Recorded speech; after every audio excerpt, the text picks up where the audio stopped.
Welcome to the Deep Dive. Today we're digging into, well, a really interesting paradox. Everyone knows Uber, right? I mean, it's more than just a company now. It's literally a verb. Global giant, operating in, over 70 countries, serving 150 million people every month.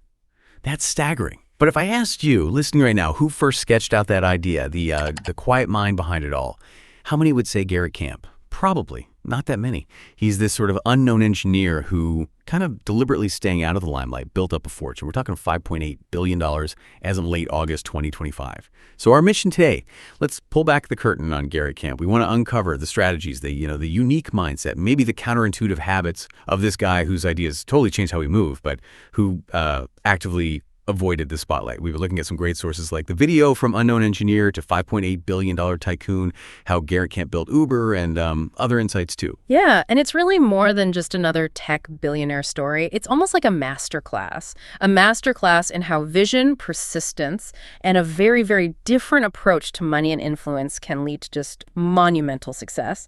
Often from behind the scenes, right, we're going to look at how he built this global thing while his co-founder, Travis Kalanick, was the one, taking all the heat in the headlines. Yeah. It really speaks to the power of maybe strategic anonymity. Okay, so let's get into his background because I think it tells us a lot. Garrett Camp, born in Calgary, Canada in 1978, grew up pretty middle class, family of educators, engineers, definitely not Wall Street, And his parents, apparently they valued curiosity, knowledge, much more than just chasing wealth. Problem solving was the thing. Oh, exactly. And that kind of foundation, it profoundly shaped how he thought about money.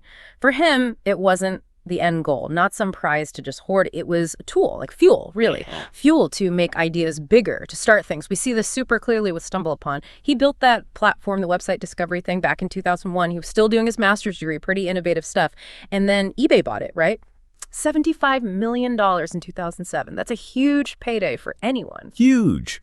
But here's where it gets really fascinating. And like you said, it just perfectly shows his mindset. It wasn't the end. 2009, he actually buys StumbleUpon back from eBay. Think about that. It's not just ego. It shows he valued control, the vision, way more than just cashing out. Those big payouts, liquidity events, for him, they weren't retirement funds. They were capital, fuel, like you said, to reinvest in something even bigger, even bolder. Right. And that's such a profound lesson, isn't it? When you redefine money like that as a tool to scale ideas, your whole focus shifts. You stop asking, how much can I make? And you start asking, okay, what huge problem could I tackle if I just had more fuel, more resources? That mental leap, that's what separates playing for comfort from playing for, legacy. Impact. A friend even said, he wasn't about fancy stuff. He was obsessed with efficiency, with systems. That's such a key distinction. Okay, so we understand his view on capital fuel, not the prize. How did that directly shape his career moves? Because after StumbleUpon, he definitely wasn't finished. It's 2009, he's in San Francisco, and he's just frustrated, right? Yeah. He had to get a taxi, we've all been there. And in that moment, this simple idea hits him. He sketches it out. Tap a button, car shows up. That little sketch, that became Uber Cab, the very beginning of Uber. And what's so cool is how it fits this pattern, what we could maybe call his compound innovation model. It's not just one thing after another. It's like each venture is engineered to create assets like capital, sure, but also credibility, user insights, talented people that then become the foundation, the guaranteed inputs for the next, even bigger project. StumbleUpon gave him money, but also reputation. He understood user discovery. That thinking fed directly into Uber. He didn't stop there, did he? By 2013, he already started Expa. For listeners maybe not deep in the VC world, Expa is a startup studio. Think of it like a Fennis, like a factory for new companies. They give funding, expertise, resources to help incubate other startups. And Expa's helped launch dozens of companies, raising, over $1 billion collectively. You see that pattern clearly. Each step builds the next. It's that compound effect in action. And boy, did it pay off. Uber goes public May 2019. Valuation, an incredible $82.4 billion. Camp, as co-founder, his net worth just skyrockets. Forbes has him at $5.8 billion now. But, and this is the kicker, he was never the front man. That was Kalanick. Camp stayed behind the curtain, deliberately, focused on the long game, building wealth, other ventures, and skillfully avoiding all that public pressure and drama. Yeah, it's not about the title, is it? Or being famous. It's about being the architect, the one who actually built the room, not just the CEO who happened to be running it for a while.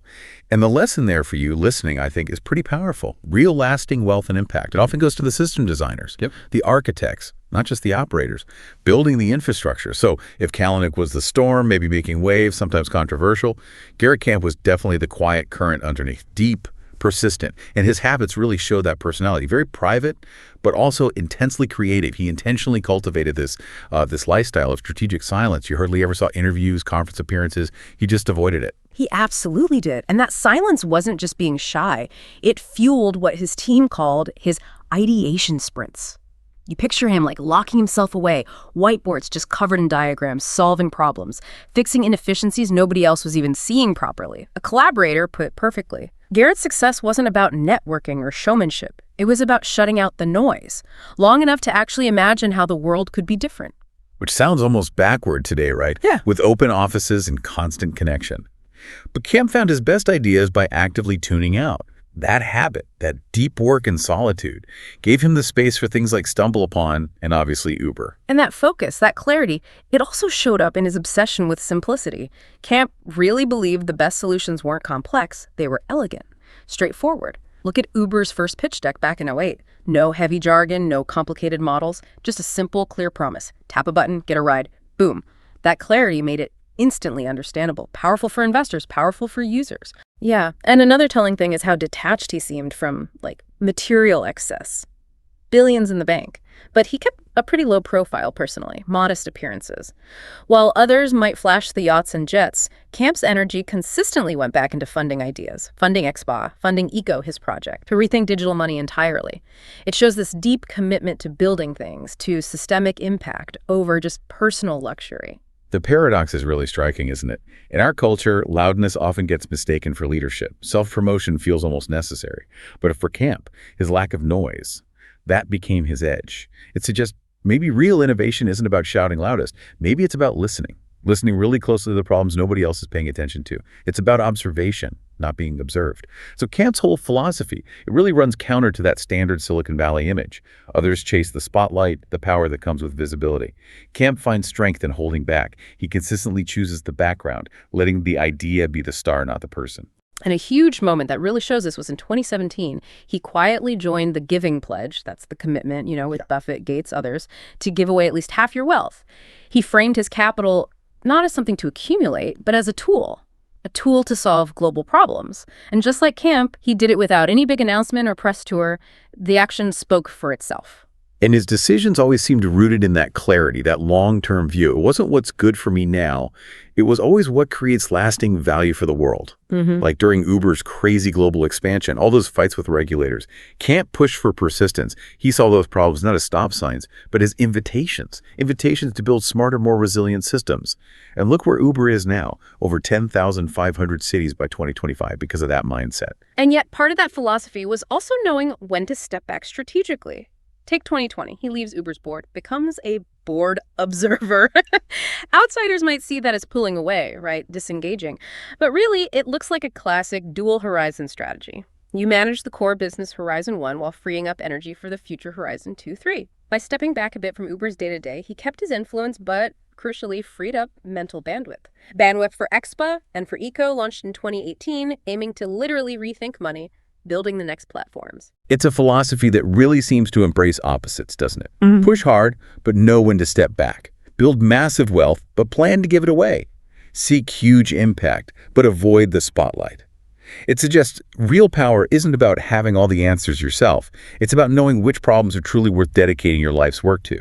Garrett Camp never really chased political clout or celebrity status. Not at all. And yet, think about it. His influence quietly shapes how over 100 million people get around every single month. That's his paradox of power. Yeah. True, lasting influence doesn't always need a big personality out front. What it needs is robust systems, enduring architecture. That's exactly it. His fingerprints are all over Uber's DNA, right? The simple design, the scalability, the huge ambition to just rewire cities. And beyond Uber, his influence keeps spreading. Through Expa, seeding dozens of other companies. Through Eco, tackling digital money itself, maybe building a whole new financial layer. It's about planting many seeds, building an ecosystem, not just ruling one kingdom. And even during Uber's really rough patch in 2017, all the drama, the toxic culture claims, Kalanick resigning, Camp's long-term view played a quiet but vital role behind the scenes. He seemed to understand that crises aren't like anomalies. They're part of the deal when you're disrupting things on that scale. So he chose distance, a stabilizing role, instead of getting sucked into the daily chaos. Right. That dual horizon approach served him well during the crisis, too. He didn't get totally consumed by Uber's firefighting. He could keep diversifying his creative energy.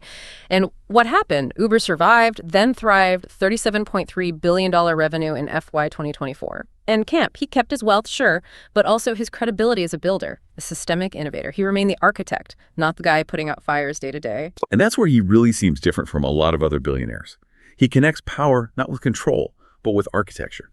Like, design a system so solid, so well built, it just endures, even without you personally driving it every day. His authority isn't loud, it's embedded in the daily lives of millions who probably don't even know his name. It's a unique kind of legacy. So Garrett Camp's story, it isn't about chasing headlines. It's not about fame. It's really the story of someone chasing clarity, chasing solutions that have real impact. In a world obsessed with being known, he chose anonymity. In an industry hooked on speed, he showed patience. And in a culture that often treats wealth as the final goal, he saw it as just fuel, a means to an end, never the end itself. Yeah, his path is a powerful reminder, isn't it? That the biggest changes, the innovations that really last, they're often born quietly, cultivated with care, with a long-term perspective. Uber's a global name, moves millions daily, yet the main architect, still largely unknown. And that paradox, maybe that's Camp's ultimate legacy, proving that influence doesn't always need a face. It just needs a foundation strong enough and visionary enough to last. So what's the takeaway for you as you think about your own path, your own ambitions? Camp's real win wasn't being the richest or most famous guy. It was knowing, quietly, that his ideas fundamentally shape millions of lives every single day. Maybe that's actually the truest measure of success, the deepest kind of impact. And maybe here's a thought to leave you with. Do you really believe that lasting success needs the spotlight? Or is it possible that the greatest legacies, the ones that truly endure, can actually be built in silence? Thank you for joining us on this deep dive into the extraordinary yet incredibly understated mind of Garrett Camp.